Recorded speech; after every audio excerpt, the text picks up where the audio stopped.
باش نعملوا اليوم هريسه المفوره، ماهيش كيما الهريسه العربي.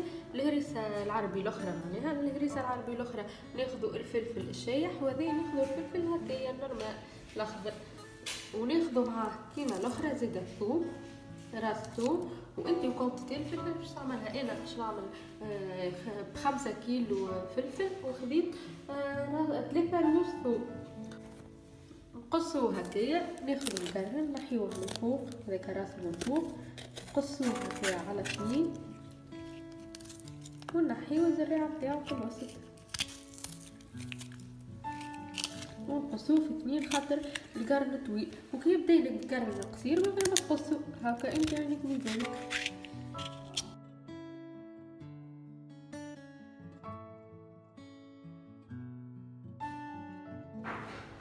نكملوا نقصوه الكل هكايا بنفس الميثود، كي يبدا طويل نقصو في 2، كي يبدا كيما هكايا هكا صغير من غير ما نقصو في 2.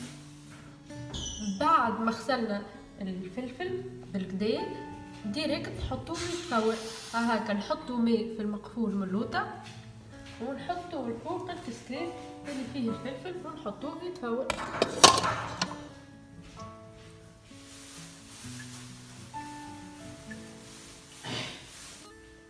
ومع الفلفل نحطو كعبات الثوم يتفوروا، بالطبيعه هما يكونوا قصيناهم وغسلناهم، بعد نحطوهم يتفوروا معاهم، وبالطبيعه نغطيوه باش يتفور في ساعه. شوفوا كيفاش فور، ونورمالمون الفلفل كيف يفور يترخى هكا، ريتوه يهبط، ريتوك يهبط وانت زيد تنزل عليه بيدك يزيد يهبط، وتحط فوقه شيء اخر. وبالطبيعه هذايا لازم في مقفول كبير، ما تقولش شبيه ما زازانيش ولا حاجه، من الاول في مقفول كبير تعرفوا يزازيلك 5 كيلو، وكل ما يتفور كل ما الفلفل تلقاه راهو يهبط حتى لين تكمل الكونتيتي اللي عندك الكل. وبعد ما تكملوا الكونتيتي تاع الفلفل اللي عندكم الكل، بعد معناتها ما يتفور الكل، تخليوه يستقطر 24 ساعه، ومن غدوه ترحيوه. نوريكم كيفاش نرحيوه. هاو انا ال5 كيلو عملتهم في مقفول تاع 10 رواتر يجيني قد، وبالطبيعه نغطيوه باش يفور في ساعه. هاو الفلفل من غدوه، شوفوا كيف ترخى وهبط هكا، شوفوه ريتو كيفاش مرخي بالكدا هكا. نمشيو تويكا نرحيوه بالرحاه هذايا، ماذا بيكم بالرحاه هذايا خير اللي باليد، وناخذوا هذايا الشباك الوسطاني، خاطر فما جيد وفما هذايا المتوسط وفما الخشين. نحطوا حاجه تحتها هكايا طنجره ولا حكايه، ونحطوا في الرحاه الفلفل اللي باش نرحيوه هكا يدها رحاه، ونبداو نرحيوه. تنجموا راكم تعملوها بالإلكتريك، اما بالإلكتريك ما يبداش ما يجيكمش باهي، تجيكم كلها قشور. نوريكم القشور كيف باش يقعد، بهذايا يقعد الفوق وبالإلكتريك يهبط لك مع الرحاه. وهكا بالطبيعه نرحيو معاهم الثوم،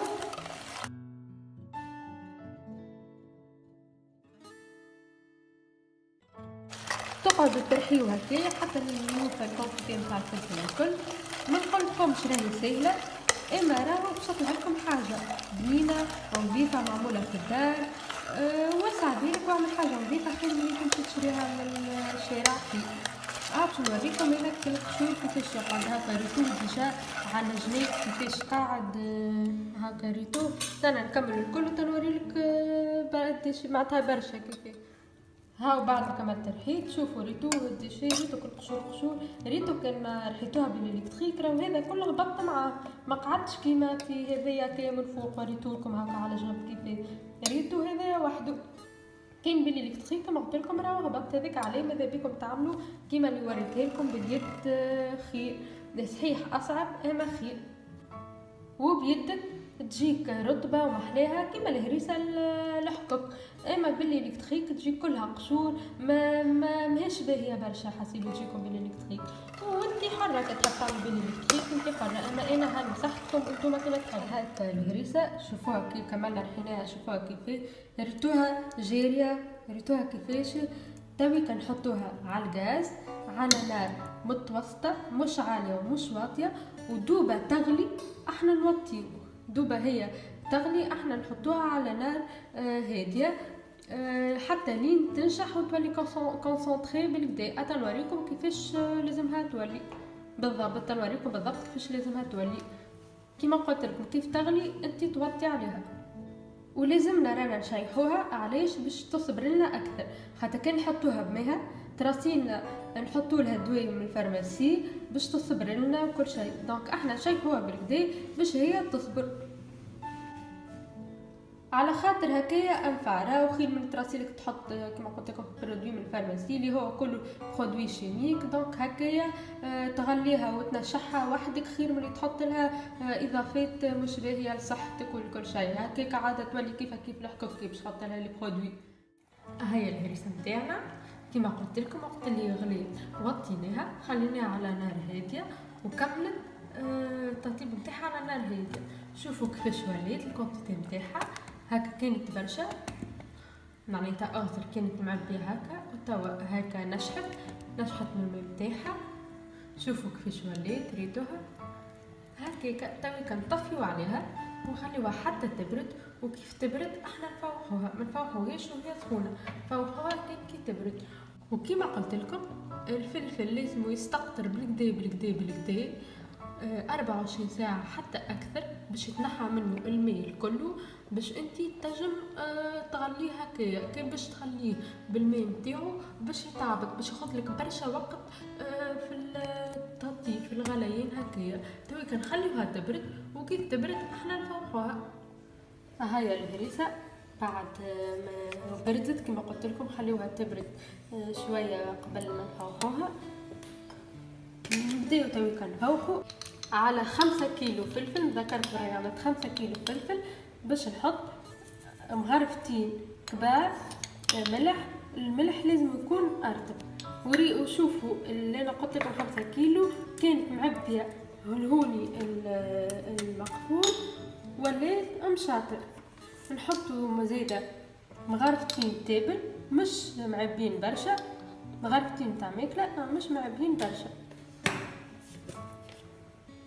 ونحطوا نص مغرفه كرويه.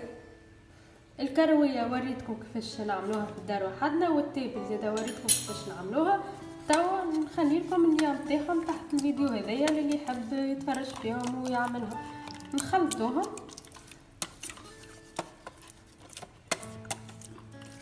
هكا ريتوها كيفاش كما قلت لكم تخليوها تغلي بالكدا باش تشرب الماء. وكما قلت لكم باش نعاود نقول لكم بعد ما نغسلوا الفلفل لازمكم تخليوه يستقطر اقل حاجه 24 ساعه. كان تنجموا اكثر خليوه اكثر ما يسالش، او مش اقل من 24 ساعه. لازم يستقطر بالكدا باش ما يجيش باش ما يجيش فيه الماء. على خاطر كيف يجي فيه الماء تفزدوا ما عادش تنجم ما عادش يصبر برشا كي يبدا فيه ماء. مش يتفزد الهريسه، ما عادش تصبر الهريسه كي يبدا فيها برشا ماء. هكايا نكونوا كملنا. نعبيوها بالطبيعه في الدبابز ونحطوها في الفريجيدير، وكل مره نجبدو نعملوها في بلاصه نقعدو نشريو في الحكه. وكهوا هكايا نكونوا كملنا. هاي الهريسه نتاعنا شوفوا محلاها تشهي بالزيت زيتونه وبالزيتون. الزيتون الاخضر هذاك عملته وحدي في الدار. نعمل لكم ديجا عملت لكم فيديو ما شاء الله نهبط لكم في اقرب وقت الزيتون كيفاش عملناه باش نصبروه وناكلوه مع الهريسه مع السلطه مع اللي تحب انتي. مكعبات شهيو ومعاك الهريسه اللي عملناها حاجه ديري حاجه معموله في الدار ما تاخذولكمش برشا وقت. ننصحكم اعملوا وحدكم ما فيهم حتى شيء، ما ياخذولكمش برشا وقت، ما صحه خير ما نظافه خير وسهله ما فيها حتى شيء. حتى من بنا راهي بنينه على الاخر. واللي يحب يجرب هكا اول مره وتجهم عليه 5 كيلو مش لازم يعمل 5 كيلو فلفل، راه يعمل 2 كيلو كهو ميسالش. وكل واللي الكونتيتي اللي عطيت لكم كلها كنقصوا منها.